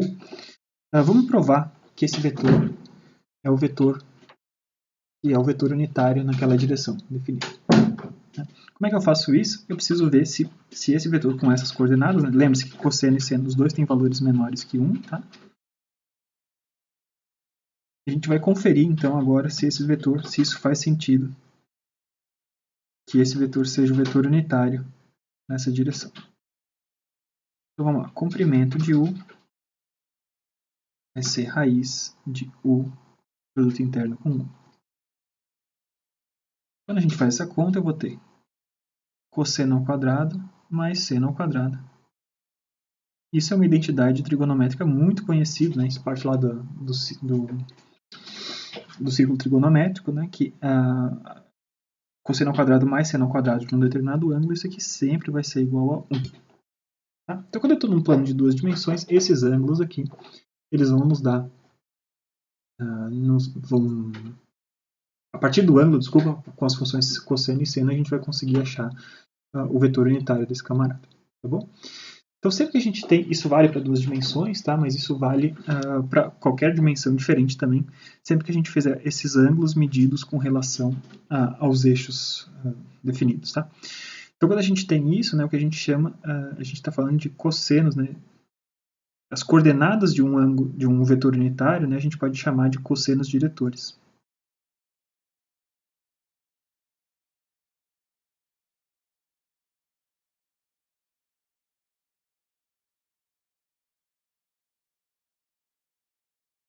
Que são os cossenos dos ângulos com relação aos eixos que a gente tem. Tá? Então, perceba. Esse camaradinho aqui, qual que é a coordenada na direção de x? É o cosseno entre esse vetor e aquele eixo. Seno de θ vai ser igual ao quê? Ao cosseno de π sobre 2 menos θ. É o ângulo complementar desse cara, tá? Então, por que cossenos diretores? Porque a gente poderia sempre descrever esses caras a partir do cosseno, beleza? Então, um vetor unitário ele vai ter sempre cosseno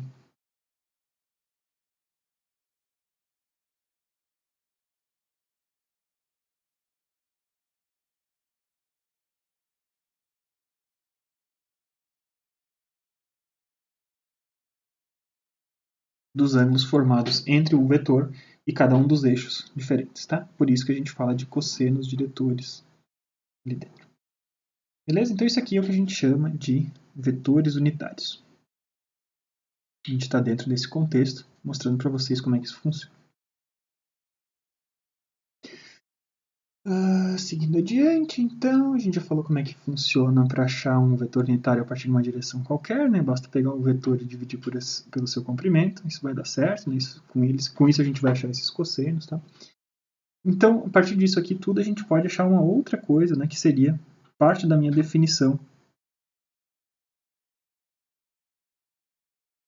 de produto escalar, se a gente tivesse partido da definição de geometria analítica, como eu mostrei antes, tá? Então, o ângulo entre vetores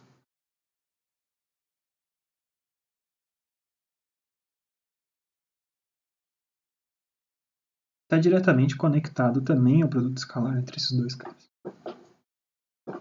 A gente já sabe uma coisa, né? A gente já sabe que quando o ângulo entre dois vetores é 90 graus, a gente sabe que o produto interno entre esses dois vetores vale zero. Mas, aquela pergunta, né? Retomando a pergunta que eu já tinha feito, se θ não for 90 graus, então, como é que eu posso usar o produto escalar desses dois vetores para achar quanto é que vale θ? Beleza? Então,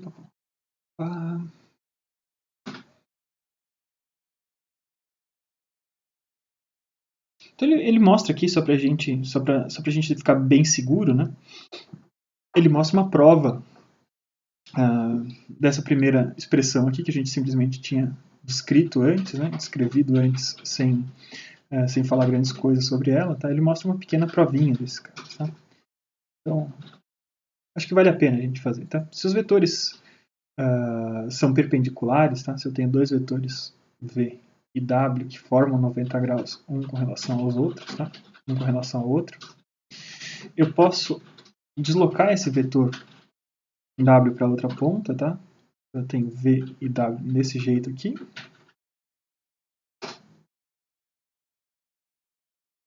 E aqui na hipotenusa eu teria V mais W. E aqui, como esse cara aqui é um triângulo retângulo, eu posso usar Pitágoras, né? E eu descubro então que o comprimento de V mais W ao quadrado vai ser o comprimento de V ao quadrado mais o comprimento de W ao quadrado. Tá? Quando eu tenho 90 graus, eu posso escrever isso, Pitágoras, dessa forma. Então agora a gente vai, né, a partir da definição de comprimentos ligado ao produto escalar, né, a gente pode expandir essa forma inteira. Tá? Então V mais W ao quadrado é o quê? Seria então, tem a soma de V mais W, que seria V1 mais W1 na coordenada 1.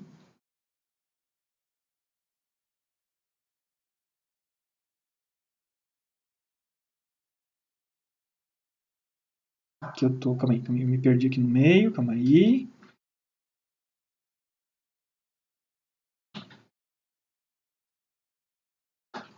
Recomeçando, gente. Então eu tenho esses dois vetores aqui, tá? E se eu quero saber, então, quanto é que vale, só para seguir a prova exatamente do jeito que ele fez, tá? Se eu pegasse V menos W, por exemplo, eu teria o seguinte caso. V menos W. Estaria aqui. Daria para fazer a prova do outro jeito também, tá? Mas só vou seguir aqui do jeito que ele fez, tá? Então eu tenho esse triângulo aqui. A única coisa que eu fiz aqui, eu inverti o sinal de W, joguei o W aqui para baixo e joguei ele lá para o outro lado. Né? De restante eu estou fazendo exatamente a mesma coisa que eu estava fazendo antes. Então vamos lá, soma dos quadrados dos catetos.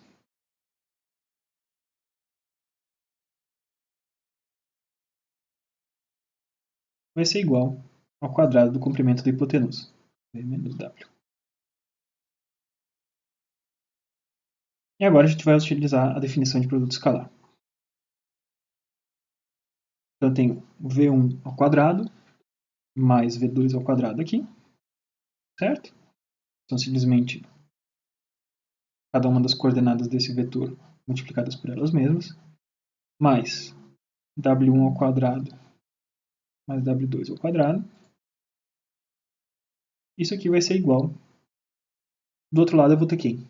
Eu vou ter V1 menos W1, tudo isso ao quadrado, mais V2 menos W2, tudo isso ao quadrado. Certo? A gente pode expandir todos esses caras aqui. Tá? Expandir esses caras da direita, tá? Do lado de cá eu vou manter, então, V1 mais V2. V1 ao quadrado mais V2 ao quadrado, mais W1 ao quadrado, mais W2 ao quadrado. E do lado de lá a gente tem, o primeiro termo seria o quê? Seria o primeiro ao quadrado, então V1 ao quadrado, 2 vezes o primeiro vezes o segundo, 2 vezes V1 W1, e o segundo ao quadrado, W1 ao quadrado. E o segundo termo, então, seria algo similar, mas começando com V2. Então, V2 ao quadrado menos V2W2 mais W2 ao quadrado. Tem esse V1, vai cortar com esse V1 aqui ao quadrado, esse V2 ao quadrado vai cortar com aquele ali, esse W1 ao quadrado vai cortar com esse aqui, esse W2 ao quadrado vai cortar com aquele ali. E a gente chega à conclusão, então, que eu tenho 0 igual menos V1 W1 menos 2 V2 W2. Beleza? Então, ao chegar com isso aqui, a gente tem, então, divide todo mundo por 2, joga para o outro lado para ficar tudo positivo, então a gente tem que V1W1 mais V2W2, isso aqui vai ter que ser igual a 0. O que nos mostra que o nosso produto escalar lá vai ter que ser 0 quando eu tiver um ângulo de 90 graus, tá? Então, isso aqui é só prova da primeira expressão. Então, quando ele não for 0, a gente pode ter, pode ter valores diferentes, né? Eu posso ter um produto escalar que valha se θ é diferente de 90 graus. Então, o produto interno de V com W vai ser diferente de 0. Ele pode ser positivo, ele pode ser negativo, mas ele vai ter um valor diferente de 0. Se esse valor for positivo, quer dizer que a gente tem um ângulo entre eles menor do que 90 graus.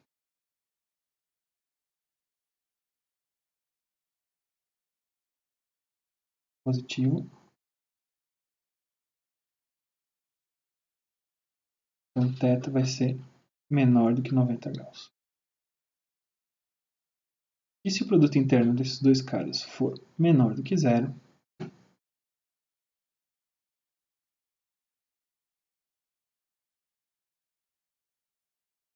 θ vai ser maior do que 90 graus. Bom?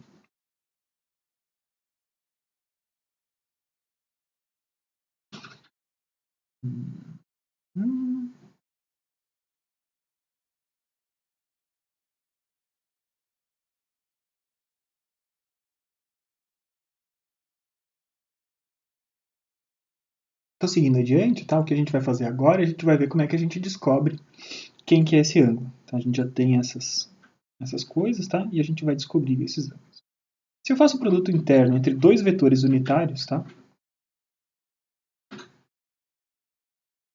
Se U e W são vetores de comprimento unitário, o produto interno com W vai me dar exatamente o cosseno entre esses ângulos.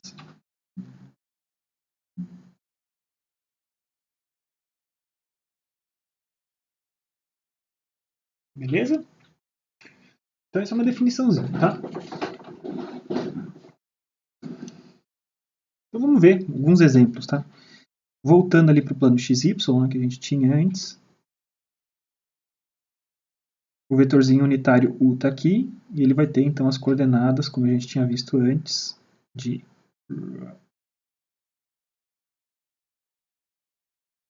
cosseno de θ, seno de θ. Eu vou fazer o produto interno dele com o vetorzinho I, que é o cara que define a direção de x nesse plano. Tá bom? Então tem U multiplicado pelo I. Quais são as coordenadas do I? A gente tinha visto, né? O I é um vetor unitário na direção de x, Tem 1 na direção de x e 0 na direção de y. Então, vamos fazer então o produto unitário entre u e i. Isso vai me dar o quê? Vai me dar cosseno de θ vezes 1 mais seno de θ vezes 0, ou seja, entre esses dois caras sobrou apenas o cosseno de θ. Tá? Então, essa definiçãozinha que estava aqui está mostrado o que acontece, né? Quando eu tenho dois vetores unitários, fica claro que isso aqui é verdade quando eu estou fazendo essa multiplicação de u pelo vetor que define a direção de x. Tá?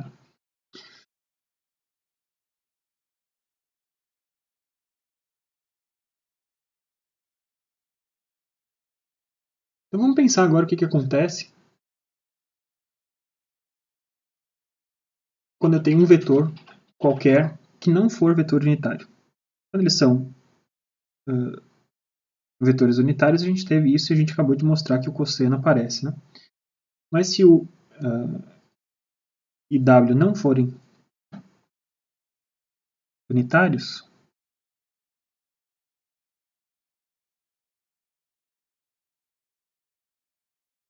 o e w são vetores quaisquer, tá? Então, qualquer comprimento que a gente quiser. A gente vai ver, então, que o cosseno desses caras, né, vai ser simplesmente o produto interno entre eles dividido pelos comprimentos multiplicados desses caras. Tá? Beleza, gente? Então, o que seria a diferença? Né? Quando eu tenho um vetor unitário, eu posso pegar simplesmente o produto interno desses dois caras, né, os dois vetores unitários, e eu tenho a informação do ângulo. Por que eu não tenho que me preocupar com o comprimento? Porque esses dois caras já têm comprimento 1.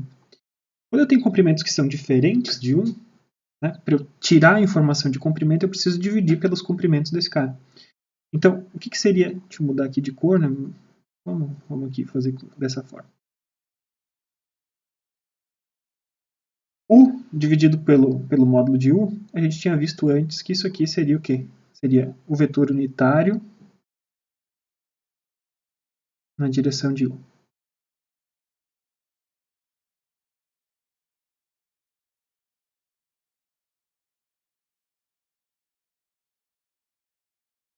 Da mesma forma, esse outro cara aqui, vou botar em azulzinho aqui para vocês.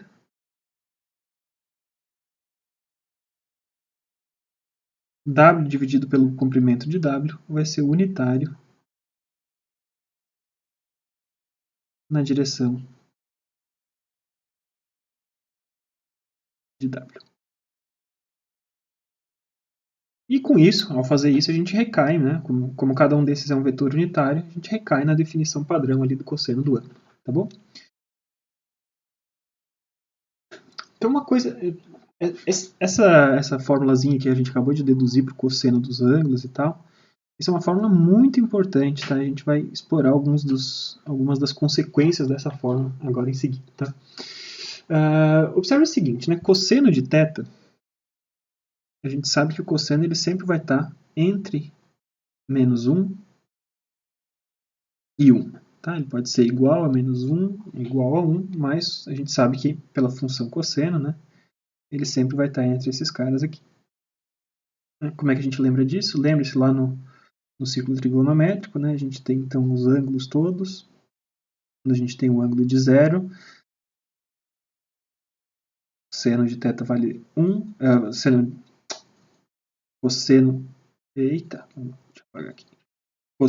de θ vale 1 e o seno de θ vale 0. Esse é o nosso ponto quando o ângulo vale 0. Eu estou aumentando esse θ para o lado de cá, na hora que eu chego em θ igual a 90 graus, seno de 90 graus vale 1 e cosseno de 90 graus vale 0. Tá? Então a gente percebe que o cosseno então, vai valer entre 1 e menos 1 aqui. Né? Da mesma forma com o seno que vai valer entre 1 e menos 1.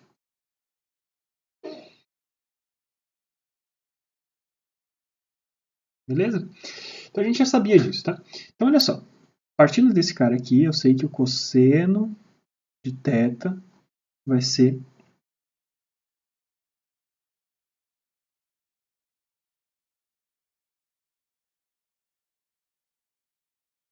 essa formulazinha. Certo? Se esse cara aqui ele nunca vai passar de 1, né, ele nunca vai ter em módulo, né, vamos pegar esse aqui, pegar só o valor absoluto desse, tá? Então, o módulo de cosseno de θ vai ser sempre menor ou igual a 1. Tá? Se ele estiver do lado negativo, a gente só trocou o sinal, né? Então o que eu estou dizendo aqui, simplesmente esse cara vai ter módulo menor que 1. Então, utilizando isso, né, se o cosseno de θ sempre vai ser menor ou igual a 1, vou passar esse outro cara multiplicando, tá? E a gente vai chegar na conclusão que quando a gente pegar o valor absoluto do produto escalar entre dois vetores, vai ser sempre menor ou igual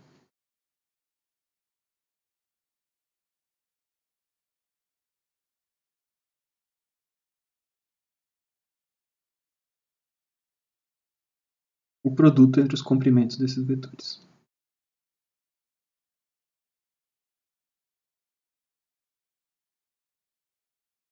Tá, isso é um resultado muito, muito, muito importante.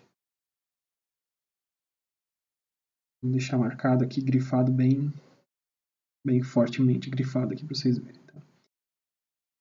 Esse é um resultado muito importante, ele tem um nome específico. Tá? Isso aqui vai ser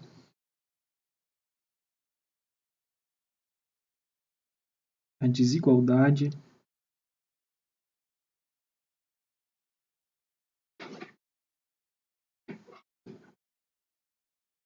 de Schwartz.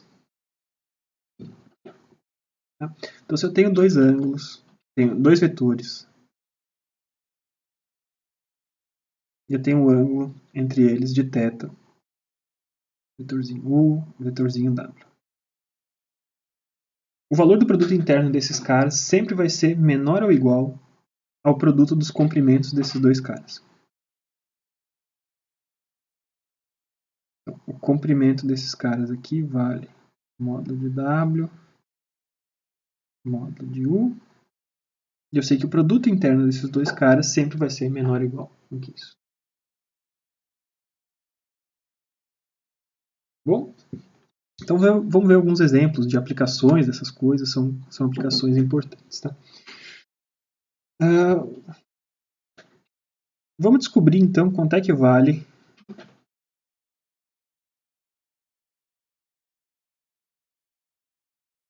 cosseno de θ quando U vale, quando ele vai chamar dois vetores de nomes diferentes. Tá? Vamos adotar exatamente o exemplo que ele está pegando. Então, quando V vale 2, 1 e W vale 1, 2. Então a gente vai fazer e vai conferir essa desigualdade aqui. Tá? Produto interno desses dois caras, VW, vamos lá, componente por componente. V1, W1 mais V2, W2. Temos 2 vezes 1 mais 1 vezes 2. Isso aqui vai dar 4. Esse é o produto interno desses dois caras. Beleza? Quanto é que é o comprimento de cada um deles? Comprimento de V. Raiz de V, produto interno por ele mesmo. Raiz de V1 ao quadrado mais V2 ao quadrado. Raiz de 2 ao quadrado mais 1 ao quadrado. Raiz de 5. Comprimento de V. Comprimento de W, vocês vão fazer a mesma conta, tá? Vocês vão chegar à conclusão que também vale raiz de 5. O comprimento desses dois caras vale raiz de 5. Belezinha? Dessas informações todas, a gente vai dar nossa definição ali. Cosseno entre dois vetores vai ser o quê? Vai ser o produto interno desses dois vetores dividido pelos comprimentos desses vetores. O produto interno deles vale 4. Embaixo eu vou ter raiz de 5. Raiz de 5. Eu descubro então que o cosseno do ângulo entre V e W vale 4/5. bom? Então, beleza. Achei quanto é que vale o cosseno desses caras. Vamos ver se deu certo a nossa desigualdade de antes. A desigualdade de antes nos dizia o quê? Nos dizia que o produto interno entre V e W vai ser sempre menor ou igual ao produto entre os comprimentos de V e W. Produto interno desse cara, 4. Comprimento de cada um deles, raiz de 5. Ou seja, 4 vai ser menor ou igual a 5. E a desigualdade de Schwartz está valendo.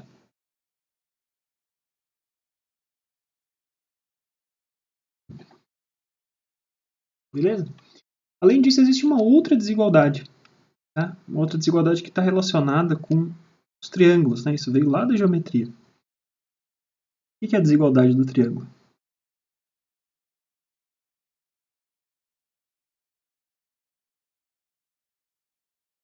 A desigualdade do triângulo nos diz o seguinte. Nos diz que o comprimento da hipotenusa, o comprimento do maior lado de um triângulo, sempre vai ser menor ou igual à soma dos comprimentos dos lados menores. Tá? Então vamos desenhar isso aqui, tá? Tem lado V, lado W, lado V mais W.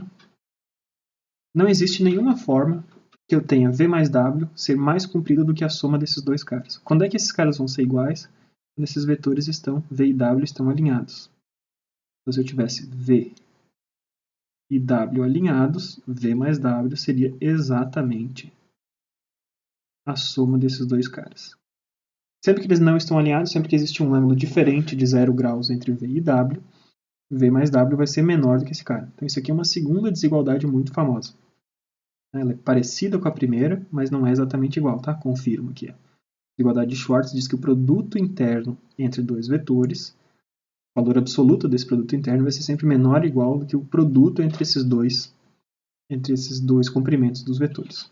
A desigualdade do triângulo está fazendo alguma coisa semelhante, mas associada à soma de vetores, tá? A soma dos vetores. V mais W vai ser menor ou igual que V mais o comprimento de V mais o comprimento de W.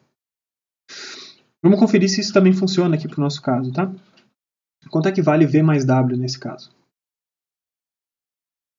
V mais W, a gente pode fazer componente por componente, né?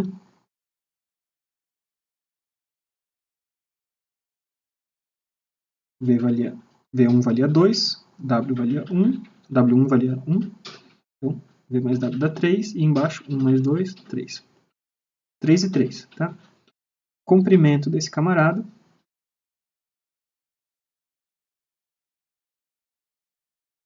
é o produto dele por ele mesmo, né? Então, esse cara, 3 vezes 3, 9, mais 3 vezes 3, 9, tem 18, então eu tenho raiz de 18. É o comprimento desse vetorzinho V mais W. E agora, então, a gente joga simplesmente na equação. Eu tenho raiz de 18 vai ser menor ou igual a raiz de 5 mais raiz de 5. Raiz de 18 vai ser menor. Então, aqui eu tenho 2 raiz de 5, para eu jogar para dentro eu levo ao quadrado. Menor ou igual a raiz de 20. Então, também essa segunda desigualdade está comprovada. Beleza? Muito bem. Então, vamos fazer mais um exemplo aqui, aplicando esse conceito, que é um conceito muito importante, tá? Esse vai ser o exemplo, se vocês estão acompanhando pelo livro, acharam o livro em algum lugar, tá? Tem o exemplo 6 aqui. Então, eu tenho um vetorzinho V,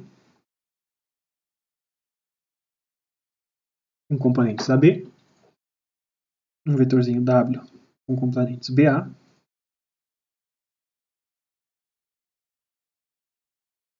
certo? E eu faço o produto interno desses dois caras. Eu tenho V W, faço componente por componente, A vezes B, mais B vezes A, então eu tenho 2 vezes AB.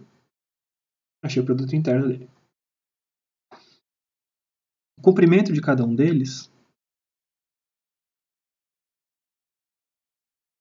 Lembre-se que é sempre raiz do produto interno dele por ele mesmo. A gente vai achar, então, ele por ele mesmo vai ser a ao quadrado mais b ao quadrado, tirando a raiz disso tudo, então vai ser raiz de a ao quadrado mais b ao quadrado. Se você fizer a conta, você vai achar que é o mesmo valorzinho para w, tá? Raiz de a ao quadrado mais b ao quadrado.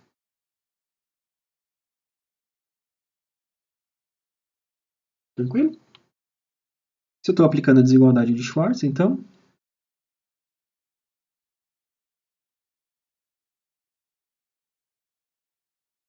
módulo do produto escalar, 2AB, vai ser sempre menor ou igual que o produto dos dois comprimentos.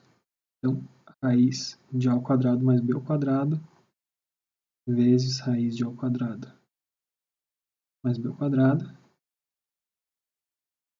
Ou seja, eu tenho que 2AB vai ser menor ou igual que a ao quadrado mais b ao quadrado. Beleza? Então, simplesmente, se eu tinha um vetor A e B e outro vetor B e A, a gente, usando as ferramentas que a gente tinha, a gente chegou nesse resultado aqui. Certo? Fazendo isso, né, então a gente vai chegar que existe uma... Se a gente imaginar que no lugar de escrever a ao quadrado eu escrevi x, tá? Vamos dizer que x vale a ao quadrado. E eu vou substituir a ao quadrado por x e y por b ao quadrado. Então, quando a gente faz essa substituição como um todo, tá? A gente vai chegar à conclusão que raiz de x, raiz de b, toda raiz de AB. E a gente vai chegar, então, raiz de x e y vai ser menor ou igual a x mais y dividido por 2. Tá? Só substituir. Use, no lugar de a ao quadrado você escreve x, então no lugar de a você vai escrever raiz de x. No lugar de b ao quadrado você escreve y, no lugar de b então você escreve raiz de y. Então tenho raiz de x vezes raiz de y, posso os dois ir para a mesma raiz e vou passar esse 2 dividindo para o lado de lá. E eu chego nesse resultado aqui. O que tem de destaque nesse resultado? Ora, quando eu tenho dois números, tá? Números x e y, a média aritmética desses números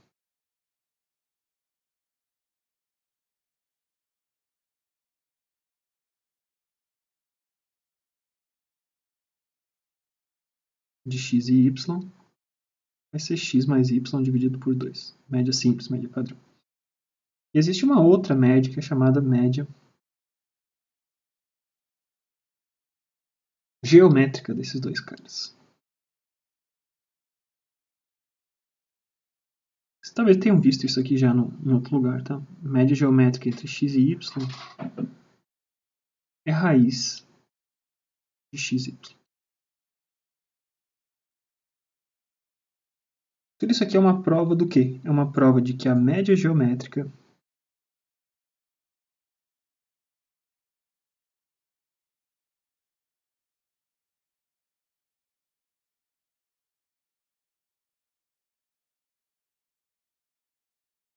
sempre vai ser menor ou igual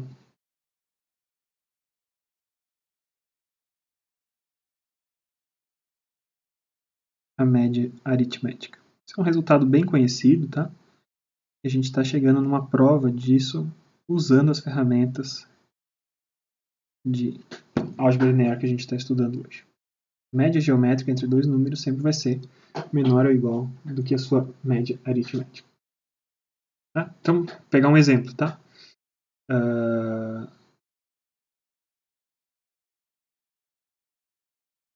Se eu tenho, né, no nosso caso, a gente tinha o quê? O valor de A no exemplo 1 era 2, né, no exemplo anterior. Então, deixa eu explicar o que eu estou fazendo aqui. A gente tinha dito que o vetor V tinha as coordenadas A e B. E no exemplo anterior, no exemplo que a gente recém resolveu, né, esses carinhas aqui valiam 2 e 1.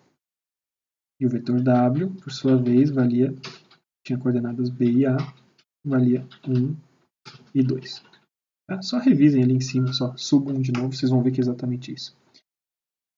Então, nesse caso, né, eu sei que A está associado com 2, então a gente sabe que X, nesse caso, vale 4 e Y vale 1. Tá? Então tem esses dois números, 4 e 1. Qual que seria a média aritmética desse cara?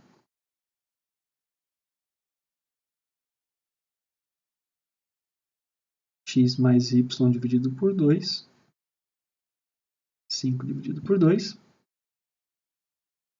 e a média geométrica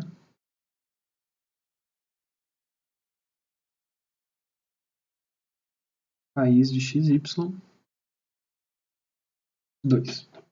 Então a gente percebe que 5 sobre 2 vai ser sempre maior ou igual do que 2. Tá? Isso vai valer para qualquer par de números que vocês pegarem. Beleza? Muito bem, muito bem, muito bem, muito bem. Então, para esse primeiro bloco de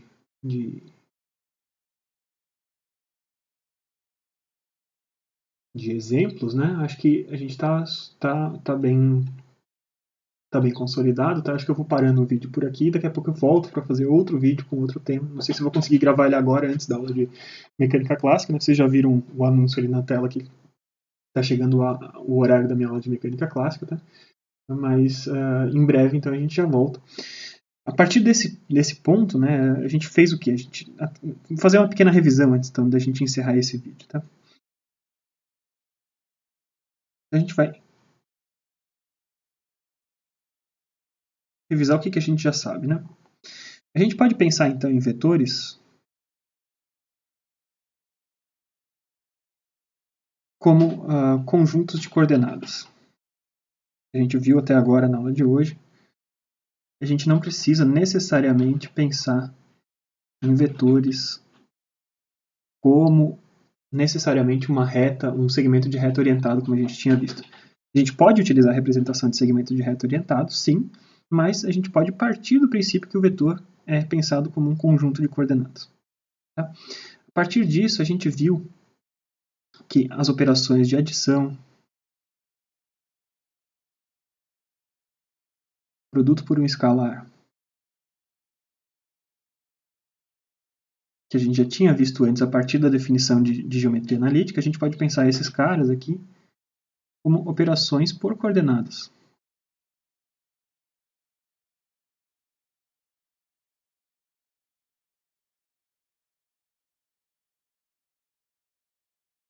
Então, adição de V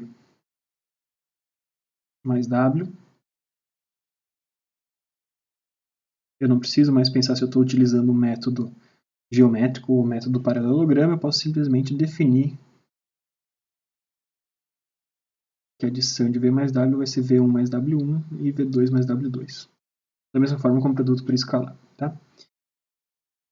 Com isso a gente chega então na figura que a gente já tinha chegado na aula passada, né, mas a gente reforçou na aula de hoje, das combinações lineares também pensadas por coordenadas.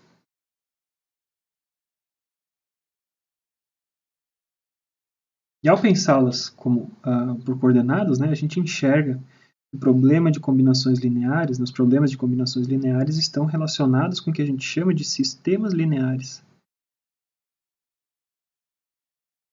Então, com a aula de hoje, a gente conseguiu representar os sistemas lineares como equações vetoriais,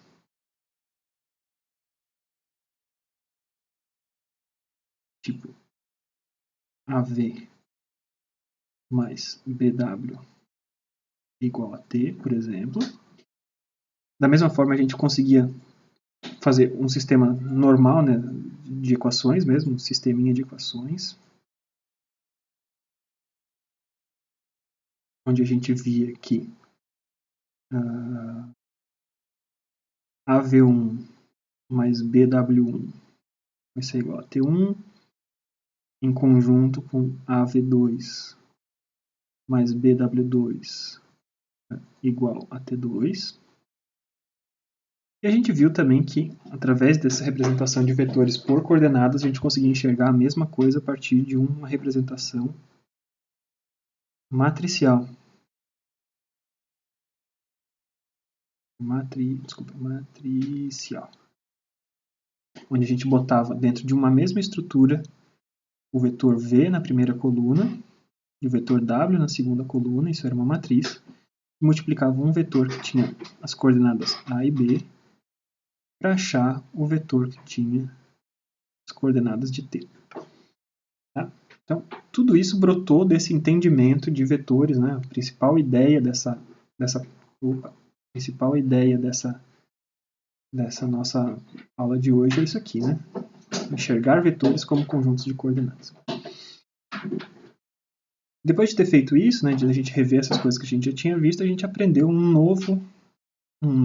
nova operação de vetores, que é o produto escalar. E a gente viu que o produto escalar ele dava acesso a duas informações importantes: a informação de comprimento e a informação de ângulo.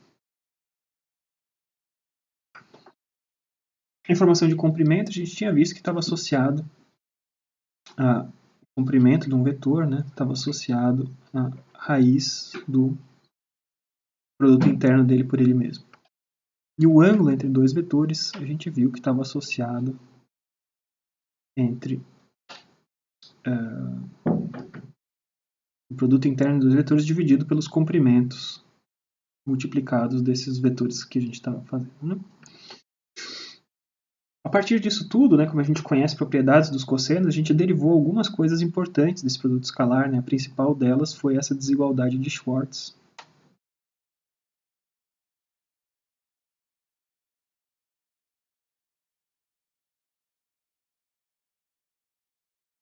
É uma consequência disso aqui. E a gente viu também, então, como que a gente gera vetores unitários, por exemplo. São coisas bastante úteis em diversos contextos. Sabe? Vetores unitários em qualquer direção. Por enquanto, o que a gente viu na aula de hoje é isso.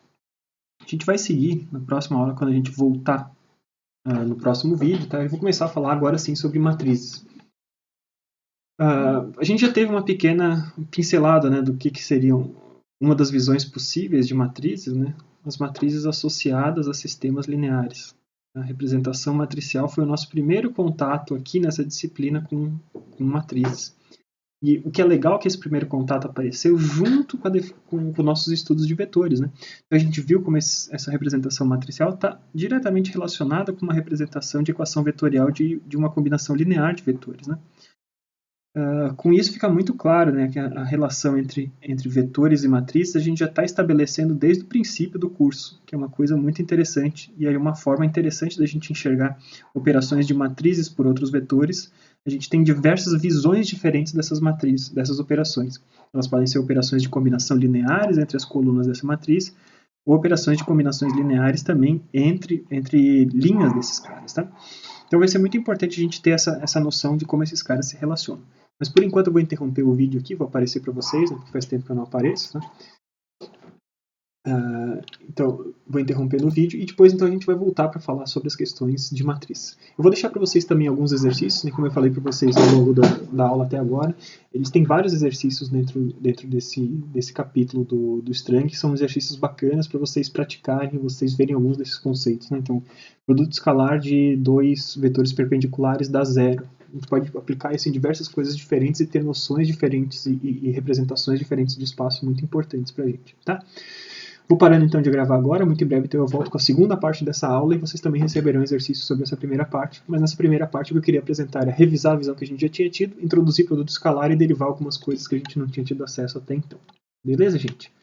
Eu espero que vocês estejam gostando da aula até agora e muito em breve, então daqui a pouquinho a gente volta com mais vídeos. Muito obrigado, gente. Falou!